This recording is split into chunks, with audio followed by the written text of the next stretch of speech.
Okay, it's my pleasure to introduce Nick Don from Odyssey Real Estate. Nick works with accountants and financial planners and other organisations in servicing their clients in buying investment properties, mainly in the Melbourne market. And we've referred a lot of clients to Nick over the time, and we've been really wrapped with how Nick looks after the clients, finds quality investment properties, and makes it as painless as possible and very educational along the way. So I've asked Nick to come down and talk about his experiences with the property market and how he provides a service to potential clients. So if you can give Nick a bit of a welcome. Thank you.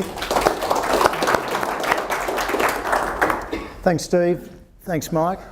As Steve said, I've been helping McHenry Partners clients for a number of years now, taking really the pain out of buying property. And if you think about when you might have bought your first home or your second home or whatever, you're going through the paper or through the internet, realestate.com, you've got no idea where to go, what to look for. So I take that stress out of the whole situation and act as a buyer's advocate for our purchasers. As Steve said, we help a lot of accountants, financial planners, finance brokers in the market. I've been in finance for back since 1990, and in the last 15 years run my own business, Odyssey Financial, with Odyssey Real Estate being our real estate division. And tonight I'll be covering a number of areas where how we locate properties, how we get in front of different vendors, different developers, different agents, interstate access to properties, what our considerations, what we look for when we're looking at quality properties and growth properties and properties that give us the rental yields, etc., which is what Steve is obviously demanding for his clients. Because long term, it's a very, very simple concept. We buy property to grow in value, to build wealth. It is as simple as that. So we just bring it back to the basics. Primarily, most Melbourne investors, they like to buy something in their backyard, and we're very, very fortunate at the moment, and have been for a number of years, is because Melbourne has been delivering fantastic growth if you are buying in the right areas and right locations. And there's a number of reasons why Melbourne has absolutely been booming along, and one of them, what are we up the fourth year running, most livable city. So we've got a lot of things going for Melbourne, but the most important thing is the population. Steve was talking about supply and demand, and there is constant demand coming into Melbourne. We're expected to exceed Sydney's population within around about 10 years. And you can see the numbers here. We've got to be working, the government in Australia has to be working to where we're going to house everyone. This was an article April last year, and that's when the first signs were that Melbourne's population was going to exceed Sydney's. And we're certainly, there's a lot of growth in the city with your smaller student accommodation properties, service departments, and that type of stock in the city. A lot of the international investors, international buyers are buying in there. We tend to stay out of the CBD and Docklands and South Bank. I prefer to look at your 2 to 20 kilometre arc from the city where we choose our properties. The government is estimating that we need around about 600,000 new dwellings over the next 15-20 years. And this is really different to what a lot of us grew up with, and your normal dwelling might have 3 or 4, mum and dad, 2 children, 2-3 children in a home. These days, the actual number of occupants in dwellings is down to just under 2 across Australia. So there's a lot more singles, a lot of people are staying by themselves. There are a lot of divorces. You ever think about your friends and family and that type of thing, work colleagues? Nearly every second or third partnership is getting a divorce, and they're moving out by themselves. Children are moving in, single apartments and that type of thing. So the actual number of dwellings has expanded because of that also, and also the population growth. The great Australian dream of having the quarter acre block, being able to mow the lawns on a Saturday morning, is really diminishing because of time. Everyone is time poor, and you're wanting to get on with life and enjoy it, etc., and a lot of people are downscaling, downsizing, moving into townhouses, And a lot of people, because of the cost of real estate, the cost of land, which we were talking about before, and being in the preferred areas is becoming too expensive, hence they're putting up, and they're coming to reality that you need to be living in a smaller type of apartment or type of abode. And hence apartment living, believe it or not, has absolutely been booming in Melbourne for a number of years, and that is just moving along at a fantastic rate of knots. Our annual migration into Melbourne, immigration, is around about 55,000 per year. We are bringing in more into Melbourne than any other city in Australia. Sydney's number 2, obviously, Brisbane's number 3. And over the next 20 years, our annual supply, and this is provided by the government and all the different councils and planning approval authorities, the annual supply over time is certainly less than the demand. And hence, we've got a growth in property.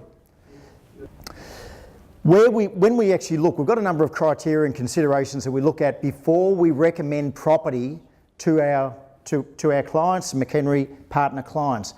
First things first, we've got to look at the actual investor's needs. And they're your needs analysis, and we look at what your affordability is and what type of level of borrowing that Steve advises you're able to. And if you're not using a broker, incidentally, to look after your finances, you're absolutely crazy. Use a finance broker, get referred one from Steve, absolutely. Because lending is absolutely a minefield. It is a minefield, and the banks are changing all the time. You would have seen some things this week and last week in relation to APRA and what Mike was talking about with self-managed super funds, so it really is a minefield. We look at your serviceability, what your cash flow, what your comfort level is, as in comfort level for a purchase price. And this is all well before we actually get to the exciting part, showing you property. We look at the suburb potential. What infrastructure might be going into that location? What infrastructure there currently is? What other developments are in that area? How far it is to the city from that? How far it is to other work areas? Are there universities close by? Are there any other drivers on growth that we're looking at? The development size, very important. In some areas, a larger development is not a negative. In other areas, absolutely it is. You could imagine if you had a 20-storey tower built, 40 k's out of the city, it would be sitting out there and it would probably be half empty. Whereas go through South Yarra these days, South Melbourne, you do see those. But we concentrate on smaller, boutique, mid-level developments. Rental yields, very important also. We look at the demographics of the different areas where the properties are. And with the demographics, we look at, who's actually renting, what level of education, what level of income are people renting in that area or are owning properties in the area. Depreciation benefits. Between two different properties, the depreciation level can be tens of thousands of dollars different. So when we're assessing recommended properties, we look at all these different criteria. And floor plans, there are some fantastic floor plans and developments, and there are some absolutely crap floor plans and developments, seriously. And when we deal with our vendors and developers and real estate agents, when we access property, 9 times out of 10, we are able to look at a blank canvas and earmark specific floor plans that we want to be able to provide to our client, and we reserve those up front for our clients to buy down the track. And in every development there are some absolute very average floor plans. We don't touch them. They're the ones that the developers put the flag up the front of the footpath and advertise in the Herald Sun on your Saturday morning, and you'll go along and you'll see all these red sign here, sold stickers. They're the ones that people like myself have already had buyers for. Our overall service through McHenry Partners, there is no fee. We don't charge a fee, very simple. I get paid from developers and vendors. Just like if you went and sold your home through Ray White, through Hocking Stewart, you'd pay them 1.5%. We invoice the developer and vendor. Very simple concept. We operate under a full real estate licence. We can put together an acquisition plan for you over 10 to 20 years, just as Steve showed you before. And you don't have to buy 10 properties. You see these books buying 30 properties in 10 years. The banks will never approve loans up to that level anyway. They're absolutely kidding themselves. You probably only need 2 or 3 good quality properties, be it within super fund and outside of super fund, to build a very, very good nest egg. You don't need many more than that at all. We help you calculate what it's actually going to cost you after tax. So we throw in your tax deductions, your depreciation. If you're buying in a super fund, we advise upon that because we're qualified financial planners also, so we can certainly take you through all of the ins and outs of that with you. We would present a specific property, and I've got a few slides on existing properties or previous properties that McHenry Partners clients have actually bought. And as I mentioned, we act on behalf of yourself, and we don't act on behalf of the vendor. So as opposed to a standard real estate agent that has what is called an exclusive sales authority, we do not have an exclusive sales authority with any vendors or agents or developers. We negotiate with the actual contract. So before we look at any development to recommend to our clients, we've actually had an independent solicitor look at the contract. A contract, if you ever think about it, the developer or the builder or the vendor, they get the contract done that favours them. We actually get our solicitor to tear that contract apart and look at specific clauses to get changed. For example, when the certificate of occupancy is issued, normally a contract will say it's settling within 7 or 14 days. We'll get that changed to 21 or 28 days. Very, very important when we're buying in a self-managed super fund also, because time is of the essence. In 100% of cases, a standard contract would have, you pay 10% down, so that sits in a vendor solicitor's trust account.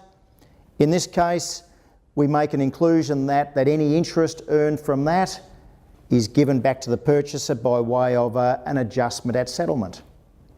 And we're able to do that because we sit down with the developer or the vendor and say, look, love your development, all the numbers stack up, we've conducted due diligence in a great spot, good floor plans, we might have 1, 2, 3 or 4 clients interested in your development. So they're not just dealing with one person.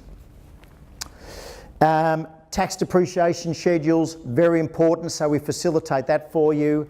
Landlord's insurance, that covers you, as Mike mentioned, within properties. If the dishwasher overflows, bang, that's covered, that type of thing. If the tenant goes crazy and breaks their lease or whatever, you're covered. We refer you to specialist property managers. Forget about trying to do it yourself. Forget about using a big real estate agency that might have a property manager in the back corner. I prefer to use specific property management companies, and that is all they do. The benefits of all this are obviously we save you time, frustration, we educate our clients. So we're not, probably over 15 years, I haven't sold one property to a client. All of my clients buy the properties off us, so we educate.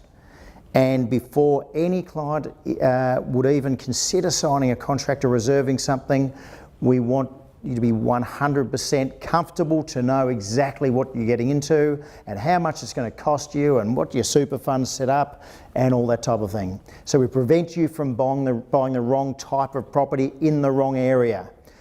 We can provide off-market property opportunities. I've got one up in a couple of slides. A developer that I've been selling his properties for about 4 years. He's had a brand new development only approved at VCAT last Thursday or Wednesday on the 21st, been signed off by VCAT, and 25 apartments in the heart of Malvern. Now that is absolutely blue chip real estate. Total access to that for 2 months. So general public will not get access to it. So we get a lot of access to off-market opportunities. And within that, we're able to negotiate. Look, let's throw some blinds in. The optional extra of 10 grand for the floorboards, let's put that into the contract also. Interest on your deposit, let's put that in. Let's put an integrated fridge freezer in. So when we're dealing with 2 or 3 or 5 properties within a development, guess what? The developer will absolutely come to the party with those type of things and agree upon those terms. We manage the process from A to Z, including everything that I went over in the last slide, and we facilitate the purchase and the financing with your finance broker, with Steve's team of finance people, and ensure that your property settles on time and you've got tenants and all your ducks in a row. These are some properties that we've been involved with over the last few years that we've sold. A number of McHenry partner clients have bought in these type of developments, and this development. This is in Chapel Street in Paran. 7 level, 84 apartments, sold out, record time for the developer, sold in about 4 weeks. Every one of them's full, and the type of rent that you're receiving on this type of property, it's about 5 to 5.5% rental yield. So whatever that property is worth, say it's $500,000 apartment, that is going to be renting for about $25,000 a year. Because we've got demand, because out the front, what have you got? You've got tram, you've got train, cafes, bars, restaurants, you've got infrastructure, you're close to everything. People pay a lot of money to be handy to places. The Wilson in South Yarra. Who knows the jam factory in South Yarra? There's a little pocket near the jam factory that 5 or 10 years ago it used to be all the old car detailing places and workshops and commercial laundromats. Go down there today, you would not recognise the area. There are little small developments like this, 6 and 7 levels, and they are renting their socks off. They are selling overnight. Absolutely brilliant location. In Armidale, right behind Malvern Central Shopping Centre. Watertree Road tram, Glenferrie Road tram, shops, infrastructure, fantastic little development of 15 apartments that we had access to 2 years ago. Every one of them valued up spot on purchase price by the banks because they're unique, they've got the X factor. Menzies Rise, this was sold out record time for one of Steve and mine developers that we've known for a number of years, and it's starting to get built now. The basement's done, it's coming out of the ground, it'll be ready by Christmas this year, and they're absolutely fantastic location in Malvern. Right next door to it will be that new little development I've mentioned to you that we got VCAT approved last week. It'll be a similar development. All these type of developments now are under the new planning code, so we've got height restrictions and that type of thing now of 13.5 metres, so the next development will actually be 1 level less than that. Peel Street, Collingwood, number of McHenry Partners clients bought into here. Great spot on the corner of Peel and Oxford Street in Collingwood. Walking distance into the city, everything you've everything at your fingertips. That whole area 10 years ago, commercial buildings, industrial buildings, but now little pockets of residential. The Hudson in St Kilda, 5 of my clients bought in here, only 16 apartments, lovely little development in Hotham Street in East St Kilda. Tram line close by. Steve actually bought in here himself, and Callan, Steve's partner. Bay Street, Brighton. BPM as a developer does top quality developments in the beachside suburbs.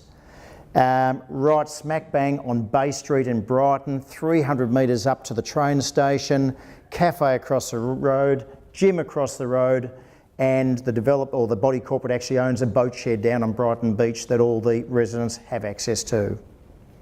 Little X factor, but location, location, location. What we've just released this week, and or on Friday, I've sent across to Steve's office, is a brand new development that I've got access to exclusively for about 2 weeks. After that, it's opened up to a number of other sales agents. Development's called Trentwood. It's going to be built and developed by Kokoda, who who I've had dealings with, other developments of Kokoda, they build beautiful properties, absolutely beautiful. Top level, your stone bench tops, marble splashbacks, your top level European finishes. This is in Glen Iris. Now, if you have a look at, when the Herald Sun comes out, capital growth, highest capital growth suburbs, Glen Iris is always up there in the top 5. Each year, year in, year out. Glen Iris, Borders, Malvern, Borders Camberwell, Borders Hawthorn, Borders Ashburton. It is absolutely gold. This development, we're close to public transport, shopping. Leo's is around the corner, about 50 metres away, which is one of the most fantastic supermarkets you'll ever go to. Cafes, you name it. It is a low-level development. We're only looking at four levels, underground car parking. Beautiful finishes inside, stone bench tops, you name it, Miele equipment. Reverse cycle integrated air conditioning, heating, storage. It's commencing August this year. So it's going to be starting to get built. When we were talking about stamp duty savings before, because it hasn't been built, the stamp duty is based upon the land component cost. So something worth $500,000 when it is finished, today, because there's no actual building, it's only the land component. So the developer here might have paid, say, $10 million for the land. And if there are, say, 100 apartments, it's all chopped up into 100,000. If they're identical size, your actual land component is $100,000. That's what your stamp duty is based upon. And your stamp duty is not paid until the property is settled in 18 months' time. And probably a few of you might be thinking, and I'll answer a few of the misconceptions of buying off the plan, which is very, very important. If the developer goes bust, everyone wants to ask that question. You get your 10% back because guess what? It is in a solicitor's trust fund guaranteed by the Law Institute of Australia. The developer does not get 1 cent of your money until the property settles. And still they don't get 1 cent until the actual funding bank, let's say Commonwealth Development Bank has lent them $10 million to develop it, until Commonwealth Bank have got their money and the builders have got their money and the council, etc., the developer is the last man standing. Okay, so your deposit 100% safe. If we have a clause in there that you're earning interest on it, 100% plus interest safe. And that's the same if you do buy in a super fund or privately. So we're commencing August to build. We've got total access to every floor plan in the development, and there are some absolutely ripper floor plans, some fantastic floor plans. And when we look at floor plans, we look at usable space. Forget about having a corridor, because that is non-usable space. If you've got a corridor into an apartment, the developer counts that and they say, yep, that's 55 square metres, but that might be 5 metres of corridor, it's worthless. So we pick the eyes out of it and identify the best floor plans, and we say to the developer, right, give us access to those first, they're the ones we'll show you. Rental yield in Glen Iris, massive, just under 5%. And as Steve and Mike has been talking about, the important thing with investment property is rent goes up with the property value. If a property today is worth $400,000 and it's getting $400 a week of rent, when it's worth $800,000, be it in 10, 12, whatever time, it'll be getting around about $800 a week rent. So rent moves out. I have never heard of someone renting getting a letter from their landlord saying that the rent is reducing. Vacancy rate. I had a client last night, I was sitting down and they said, oh, but Nick, what if the property's empty? And I said, righto, let's look at, say, a 3% vacancy rate. What does that tell us? 3 out of 100 are empty or 97 are full? And the 3 properties out of that 100 that are empty are probably areas you don't want to live in, and the properties are neglected and run down, or the owner, landlord, is asking too much rent. So as an investor, you've got a pretty good chance, a 98% chance of it will be rented. 5-year capital growth, 43%. So that's probably on track. That's at about 6% per year, doubling in 12-year track. This is one that I was talking about that VCAT approved last week. This is on the corner of Malvern Road and Spring Road in Malvern. 3 little houses there at the moment if you drive past. Those houses are going, it's been approved, there's going to be 25 apartments built there. 2 underground car parks and 3 levels plus ground above it. We've got exclusive access, no one else has got access to this, fully optioned. This is absolute gold like Glen Iris. Malvern right next to Glen Iris, Monash Freeway winding through both suburbs. So you've got fantastic access to everything. We haven't even got some beautiful photos or lovely artist renders. This is what was presented to council, and it doesn't do it justice, but we're looking at a 4-level 25 apartment development. And that's about it, folks.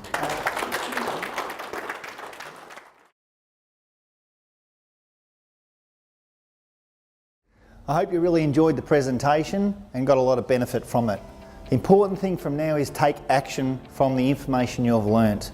As we said, creating wealth takes a long time, so really get things in place as soon as possible. We're here to help. Please contact us by phone or email and we'll have a free discussion over the phone or a one-on-one meeting and see if we can help your situation. We look forward to your contact.